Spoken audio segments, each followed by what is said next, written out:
میں تو جیل کے لیے تیار ہوں اور ہر چیز کے لیے تیار ہوں، لیکن میں کبھی اس ظلم اور اس طاقت کے حکمرانی کے سامنے کبھی نہیں جھکوں گا۔ اور میں آج آپ سب کو کہتا ہوں، آپ نے کبھی نہیں جھکنا، کیونکہ ایک میری بات یاد رکھ لینا، جس دن آپ نے اس ظلم کو قبول کر لیا اور یہ ناانصافی کے نظام کو، ملک نہیں رہے گا۔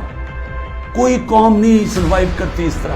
میں اپنی ساری قوم کو پھر سے یہ پیغام دینا چاہتا ہوں کہ میں آخری سانس تک اس ظلم کے نظام کا مقابلہ کروں گا۔ جب تک میرے ملک میں حقیقی آزادی نہیں آئی، میں اس کی جدوجہد کروں گا۔ جو مرضی کر لیں، جیلوں میں ڈالیں، جو مرضی کریں، دھمکیاں دیں، یہ سمجھتے ہیں کہ شاید اس کی وجہ سے میں ان کے پاس جاؤں اور کہوں کہ جی مجھے معاف کر دو، کہ میں نے آزادی کی بات کی تھی، مجھے معاف کر دو۔